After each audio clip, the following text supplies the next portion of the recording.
In an op-ed out this morning in the Wall Street Journal, Business Roundtable Chairman Jamie Dimon announcing the group's support of companies moving away from guidance on quarterly earnings. While this isn't a new idea from the J.P. Morgan chief executive, the backing of the Business Roundtable and big financial names like Warren Buffett brings a new twist to all of this, and a lot more heft, too. Joining us right now is Berkshire Hathaway's chairman and CEO, Warren Buffett, and J.P. Morgan Chase chairman and CEO, Jamie Dimon, who is also the chairman of the Business Roundtable. And gentlemen, welcome to both of you. I believe this is the first time that the two of you have ever done a television interview. Is that correct, Jamie? I think it is. And I'm thrilled to be on with you, Becky, and with you, Warren. And Warren and I have been on stage a couple of times, but not on TV. Yeah, right. Well, this is big news, and it's something that both of you have been very interested in for a long time. But I just wonder, I mean, you all have very few things that you can really throw your weight behind, that you can really say that this is important to us, this is what we want to be doing. Jamie, why this subject matter? Why is this such an important move? Yeah, so, you know, America, the largest companies in America are owned by literally 100 million people, including veterans, retirees, teachers. You know, we all feel a tremendous obligation to deliver in the long run, to build great companies, and that therefore corporate governance is important. And one important step, and I actually really learned this by listening to Warren, is some of the ills and problems of people making short-term forecasts, particularly quarterly earnings forecasts. Earnings forecasts, not transparency, not openness, not having quarterly reporting. And it can often put a company in a position where management, you know, from the CEO down, feels obligated to deliver earnings and therefore may do things that they wouldn't otherwise have done. So if you have a good board, you know, the board will say, if you have a great investment opportunity, and you say it's going to cost me another couple $100 million this quarter, you know, someone like Warren would say, absolutely do it. That's good. That's future earnings. Don't hurt your company because you're trying to meet a short-term thing. So we've been pushing on it. You know, Warren's been part of one of the person making a real thing. So we think it's just a good thing to give people an umbrella to move away from, and I'm hoping a bunch of companies drop it right away. Warren, this is something you've been preaching about for a long time too. What's an example of where you've seen it gone wrong? Well, I've seen when companies get where they're sort of living by so-called making the numbers, they do a lot of things that really are counter to the long-term interests of the business. And I've never seen a company whose performance has been improved by having some forecast out there by the CEO that we're going to earn X, because it's not only sending the wrong message and delivering the wrong results to the company and to the country, it's also teaching the people that work under him or her that quarterly performance is the end game. I tell our managers, just pretend you're going to own, this is the only business you and your family are going to own for 50 years, and you can't sell it, and you'll make the right decisions. Have you seen this kind of play out the wrong way, either in the boards that you've sat in or the companies that you've owned, other friends that you've known? Becky, I've been on 20 boards of publicly owned companies, not counting Berkshire's, and I have seen managements that I really think well of personally. I'd be glad if they married my daughter or were named as executors of my will or moved in next door, but they get tempted by the predictions that have been made. Their ego gets involved, and when they find they can't make the numbers, sometimes they make up the numbers, and it's a very, very bad practice. And once it gets going, it feeds on itself, because if your investor relations department tells you, you know, we put out you're going to earn $1.08, and you get this reputation for, you know, making your numbers or beating your numbers, you're going to do some very stupid things at some point, because business just doesn't work that way. And for 53 years at Berkshire, you know, I consider Berkshire an unfinished painting all the time, and the horizon really is infinity as far as I'm concerned. Jamie, what does this mean from a real perspective? Are the companies in the Business Roundtable, I think there are 200 companies, are they going to not be issuing quarterly guidance at this point? Yeah, so let me just comment on what Warren said. So first of all, remember, this goes down in a company. So there could be pressure at the divisional level, the sales level, that they should go do something different than they might otherwise do. And very often, it's very easy for a CEO to change a short-term profit number by not doing marketing they should do, by not opening the branches they should open, or by selling more product at a cheaper price so they can hit a revenue number, something like that. So it just creates the disincentives. And like Warren said, it feeds in itself. If you start meeting that and you have to meet it and you have to meet it, years later you find that it corrupted. And so I think it's a good thing that people are really careful about how and when they use earnings guidance in particular. And so the BRT, I think of the BRT, something like 60% of our members do annual earnings guidance. I would personally eliminate that too one day. And so something like only 20% plus or minus do quarterly. But this is a first step to try to get people to focus in the long run. I should also say, by the way, most of these companies, they're pretty good at focusing in the long run too, in terms of R&D and capital expenditures. This is just one case that we think we should go another step to improve the governance of corporate America. Well, Jamie, let me ask you, you mentioned that it's up to a CEO's discretion to be able to do this. If you wanted to, how could you change the numbers at JP Morgan to try and do this if you were more focused on short term? Well, you can change interest rate exposure by making a phone call and do some swaps and add hundreds of millions of dollars of revenue. You can cut marketing. A lot of people cut marketing because that's one of the easiest things to cut. Right. You can reduce, you can pay people less. I said it's like airplane maintenance. You can reduce airplane maintenance, but that's a really bad idea. And so, people shouldn't be doing those Tell things. me if you're doing that anyplace. Well, that's kind of what it is. You're doing, you don't have to build a new data center. Well, you should build the new systems you need. You should do the R&D you need and explain it to your shareholders and your board. And of course, some of the CEOs will say it's the buy side. The sell side that we put pressure. But I'm trying to say to people, be free to drop it. You'll be okay. Companies have done it. The good, smart shareholders don't mind. You have the best shareholder in the world sitting right on this TV telling you it's better. He prefers it. He does want to hear how you're doing, how you're thinking about the future, what you're investing in. But he knows that quarterly earnings, they're a function of the weather, commodity prices, volumes, competitor pricing, and you don't really control that as a CEO. Sometimes you're just kind of like the cork in the ocean. But do the right thing anyway, and you're going to be fine in the long run. Warren, what do you want to hear from companies in terms of guidance and what they tell you and what they don't, so that it doesn't put those artificial constraints on them? Well, I want to hear from them what I would hear if I were their sole partner in a business, and they were the operating partner. And I was a person that did not spend day to day at the business, but had a significant part of my net worth in it. And they would tell me periodically the things that were important to me, and they would tell me the upside possibilities, the downside possibilities, where they were investing ahead of time, and things that might pay off in a few years. And I would want them to run it like we were going to be partners for 50 years and neither one of us could sell, and keep me informed, and don't worry about what we earn today or in the next week. What's magic about a quarter? We're in businesses for a very long period of time, and we happen to be in the insurance business, and believe me, you can report any number you want in an insurance company for a while. So if you tell me I'm going to be shot unless I come up with earnings of X carried out to 8 decimal places in the next quarter, believe me, I can come up with that, and the auditors will stamp it as okay. I know better than to ask either of you for any sort of quarterly earnings guidance from your companies, but I will ask you to forecast this, the economy, because you both have a pretty good idea of what's been happening. Jamie, just this week, you said that you think we're only in the 6th inning when it comes to the economy. What does that mean, and what are you seeing? Yeah, so if you look at how the table's set, the consumers are in very good shape. Their balance sheet, their incomes, wages are going up. Their debt levels are low. All the credit written since the Great Recession is pristine, whether it's mortgage credit, other than student lending, which is done by the government, but it's mortgage credit, small business credit, large corporate credit.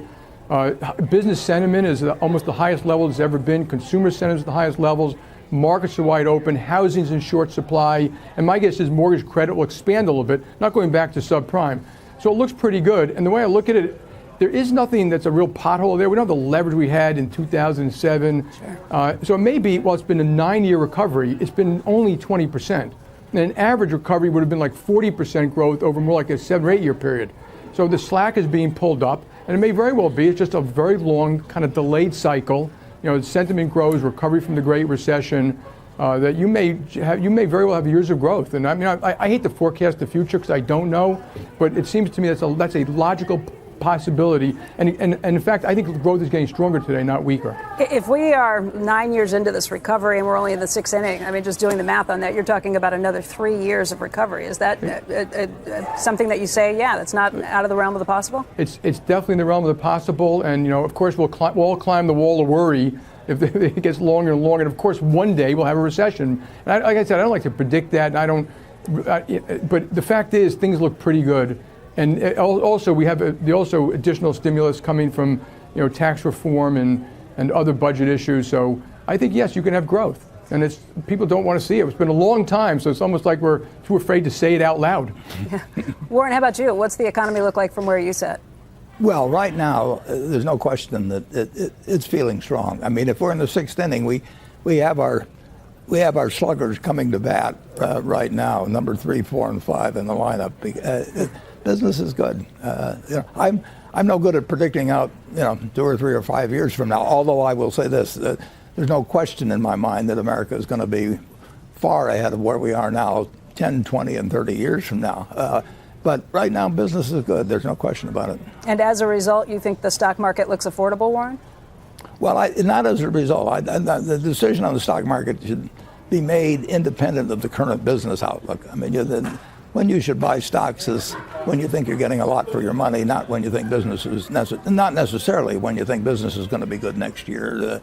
The time to buy stocks in America generally has been always, with a few exceptions, because the long-term outlook is exceptionally good, and I don't think you should buy stocks based on what you think the next 6 months or year is going to bring. You had been buying stocks pretty actively in the first quarter. Fair to say that you still are buying stocks? I like buying stocks, yeah, but I'm a net buyer. And Jamie, I've been that all my life. I bought my first stock on March 11th of 1942, and we've had 7 Republican presidents and 7 Democratic presidents, and I've bought stock under every one of them. Jamie, let me ask you, the market wobbled a bit last week because of the issues with Italian politics, real concerns about what people are calling quittily or Italy. How big of a problem do you think that is, and is it something that potentially we could face some contagion over here?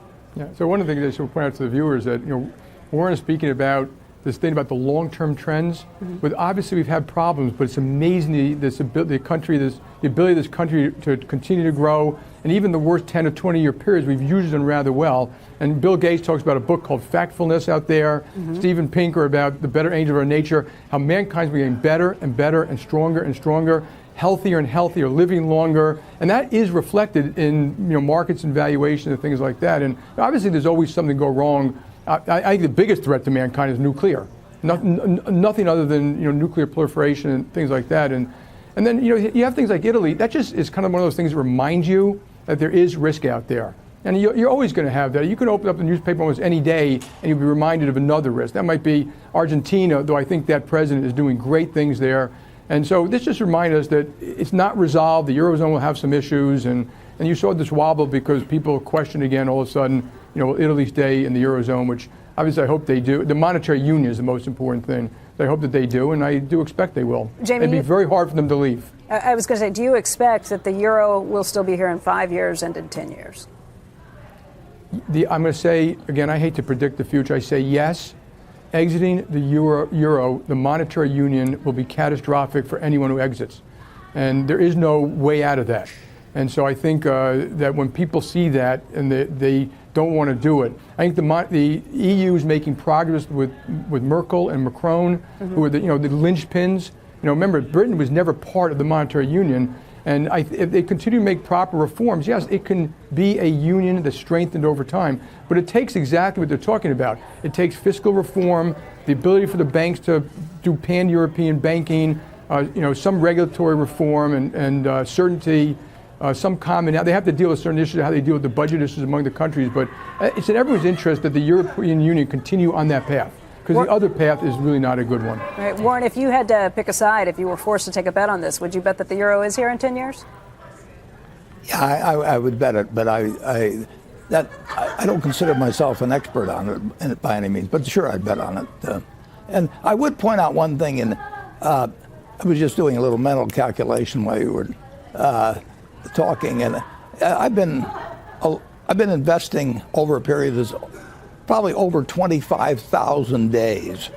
And I would say if you took the headlines from the paper of those 25,000 days, I'll bet a majority of those headlines, they certainly wouldn't be good news or optimistic. I mean, you can start with 1942 when we were losing the war, when I was made the first investment. So the news is usually, well, it's more often I think the headlines are bad than good, but the Dow was 101 at that time, and the Dow is, whatever it is now, 25,000. So America works, but the headlines are frequently going to be kind of alarmist. The headlines lately here in the United States have been pretty good. I'm thinking about last Friday when we got that unemployment rate of 3.8%, and the new headlines this week that show that the number of job postings outnumber the number of people who are looking for jobs, the number of workers out there. Jamie, I wonder, have you had any trouble trying to find workers at this point? What's it like in terms of trying to find employees? Yeah, we're not, but this number is the lowest it's been in like 40 or 50 years. Yeah. And I think sometime later this year it'll be the lowest ever. And an amazing other number, if you take global unemployment, it will also probably this year hit the lowest ever. And that's a good thing. We all want wages to go up. So at the BRT where I just was, you are having a lot of conversations. They're seeing wages going up. They're seeing pressure to get people. But I look at that as a good thing. That's sharing the wealth that's being created. We want wages to go up. We'll probably be sitting here in a year worried about what inflation and wages going up too high. But right now, God bless it, it's bringing more people back into the system. Back to work. Work is dignity. Work is great. Once people start in that ladder of work, they tend to move up a little bit. They tend to have household formation. So, we should do everything as a nation. Both Warren and I support this thing called the Earned Income Tax Credit, which helps. It's kind of a little bit of a negative income tax, which helps pay, people at basic minimum wages more money. And I just think it's so much better for society to have people working and having household formation, and it's better for social outcomes. And so this is a wonderful thing. We should be celebrating it. And of course, we're going to start worrying about the downside of it soon. But so far, so good. All right. We always worry, even with the positive headlines. Warren? Yeah, Becky, and when you raise the question about whether we have trouble finding people, we have 6 or so home building operations in various places, Kansas City and Denver and Austin, Texas. And there is a shortage of the labor required in home building throughout the country. And we have home furnishing stores and carpet installers. Certainly in truck drivers, there's plenty of places where there are a lot of jobs that are unfilled right now. Can you solve that problem just by paying more? Well, the people that are thinking about going into those jobs want to get it solved probably by higher wages. But the market system works towards solving problems like that. But it is absolutely true now that there are shortages of people in some fairly important type jobs. Let me ask you both about trade, because that's been an issue that both of you had said could create a little bit of a problem, could weigh on sentiment. Jamie, I know you've heard from the Business Roundtable, optimism levels kind of off the charts when you're talking to all of those CEOs, but it did pull back a little bit, and you think it's because of trade. Why? Probably. It's hard to tell, but we did ask about trade. We did another special survey, and I would say like 80 to 90% are worried about if trade goes south, prices will go up, they'll invest less and things like that. So, we're trying to be very clear about this. We think the president has raised some very critical issues about trade, particularly with China, around state-owned enterprises, fair competition, market access, the ability to own 100% of a company. And these things should be negotiated out, and the Business Roundtable supports the fact those are issues. The Business Roundtable has been quite clear that we don't think tariffs is the way to do it. Tariff has unpredictable outcomes. You hurt your allies maybe more than you hurt anyone else. People tend to retaliate. You can incite nationalism in countries because it's not the same thing if you and I negotiate and being tough on each other than if you put a country in a very tough position, how they might have to react. So it can create these potential negative outcomes. And so we're just very cautious about doing it that way, but want to support trade. We want to get NAFTA done. We think that you can make great progress with China, and that China will be very responsive to some of those issues. So that's what we're pushing on for trade. Very quickly, the latest coming from the White House is that they are looking for bilateral talks instead of a NAFTA between Canada, Mexico, and the United States. Bilateral talks with us in Mexico and with us in Canada. What do you think about that, Jamie? Well, I've disagreed. We're stuck here on two issues. Okay, for NAFTA, the sunset provision, right, which basically the president has today. He can rip it up whenever he wants. So why we're negotiating for it, I don't know. It just creates more uncertainty for everybody else. You could argue the uncertainty is there anyway, but the fact is you want more consistency. And this other one called various forms of arbitration, that you can go to an effective arbitrator as opposed to courts in Mexico, Canada, the United States, creates a little more certainty. Everyone wants that.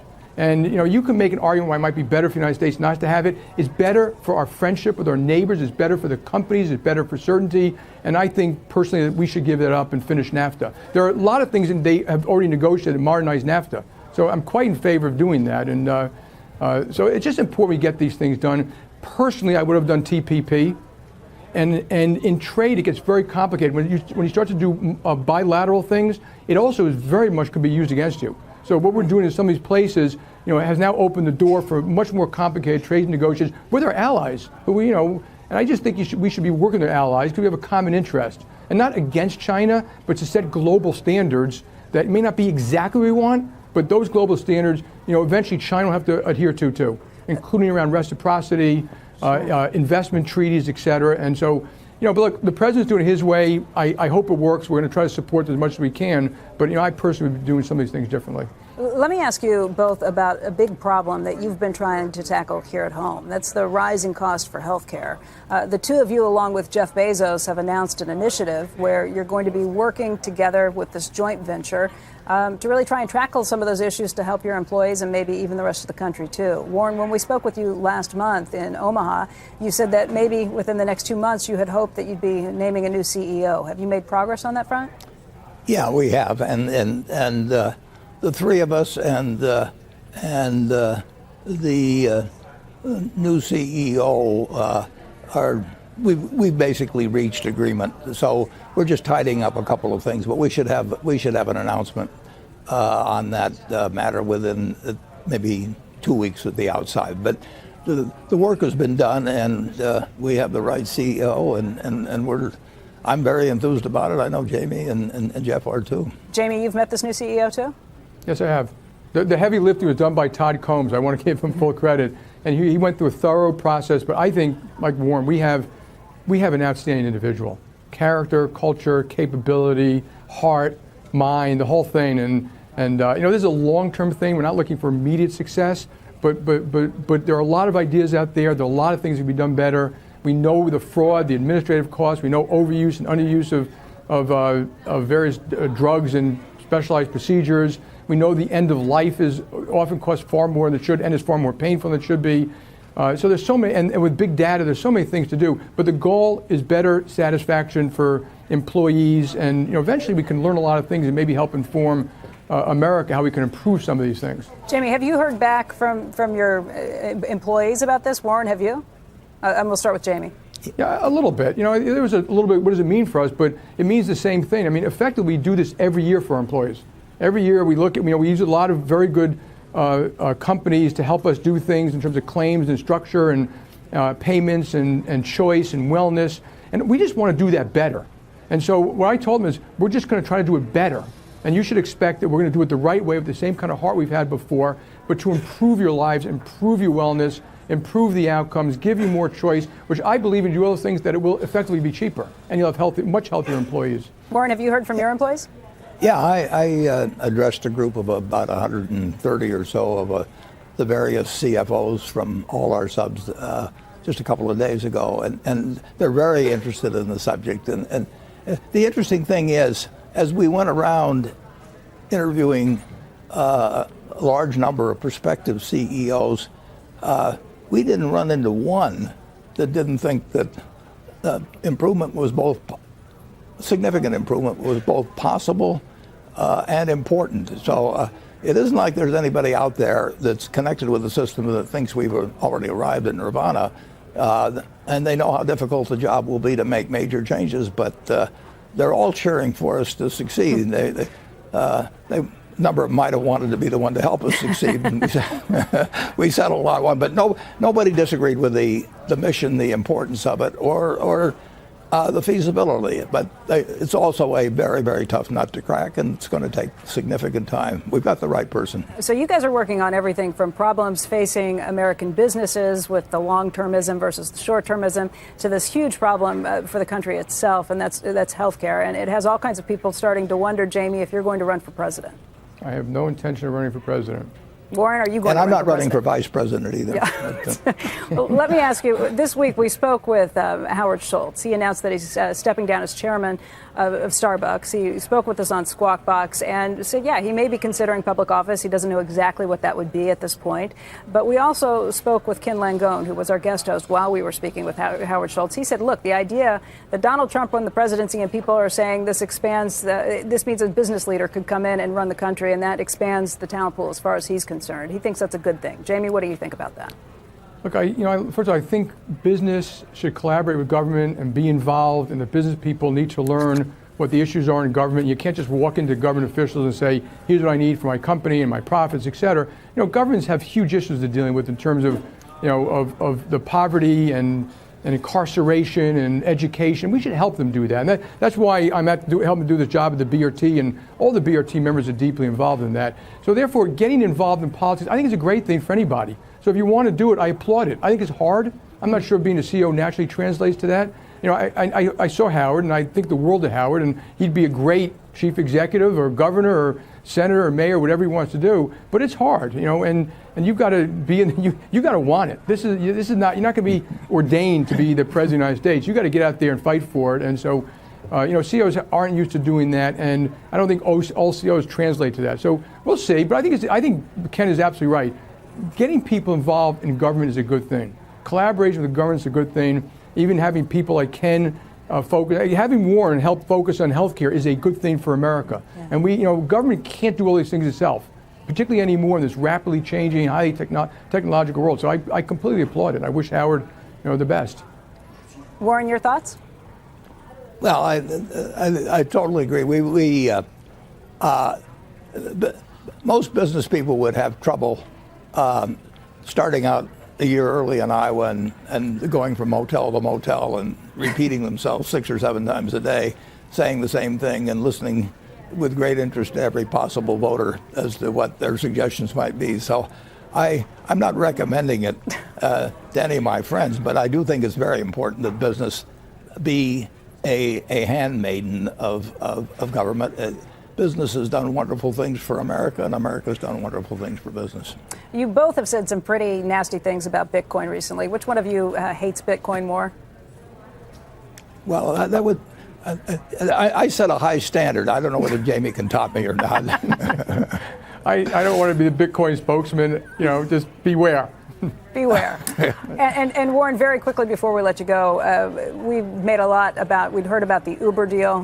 We talked with Dara Khosrowshahi about that, and I know you had said that report was correct out there. Just wondered if there's anything you could add to that, the talks came and went. Dara said he'd love to have you involved with something down the road. Any chance of that? Well, I think it's very unlikely, but I don't say zero to anything, and it is true that we did have a conversation a few months back, and certainly, as I said earlier, I'm impressed with Dara and we just didn't quite come to terms, but that's not a unique experience at Berkshire. Yeah. Warren, Jamie, I just want to thank you both very much for your time. We appreciate the efforts of what you're doing, both with healthcare and with the long-term approach that you'd like people to be taking with companies. We really appreciate your time talking about this today. Becky, Thanks, Warren, Becky. Thank you. I enjoyed it. Okay, great. Thank you both. You guys, thank you. That was excellent. And even though you're in different states and far away, that was amazing. You played together so well. Yeah, it really did. So thank you. Hey, Warren, thank you very much, both for the inspiration and for joining this, and hopefully we'll make things a little bit better. I'm with you 100% on this. And even though you threw some deserved bouquets toward Todd, I will tell you that Jamie has participated in a significant way, Becky. his heart is in it as well as his mind. Well, I'm excited. I can't wait to hear who the CEO is. Thank you for teasing us. Okay. Yeah. Okay, thanks, it won't guys. be long. Okay, Thank you. Take care. Bye-bye. Hey there, thanks for checking out CNBC on YouTube. Be sure to subscribe to stay up to date on all of the day's biggest stories. You can also click on any of the videos around me to watch the latest from CNBC. Thanks for watching. Hello friend, तो दोस्तों अगर आपको हमारी ये video अच्छी लगी तो please हमारे चैनल को लाइक कीजिए, शेयर कीजिए और साथ में इसे लाल बटन पर क्लिक करके सब्सक्राइब कीजिए और साथ में नोटिफिकेशन बेल पे क्लिक कीजिए और ऑल नोटिफिकेशन पे ओके कर दीजिए। थैंक यू दोस्तों, बाय बाय।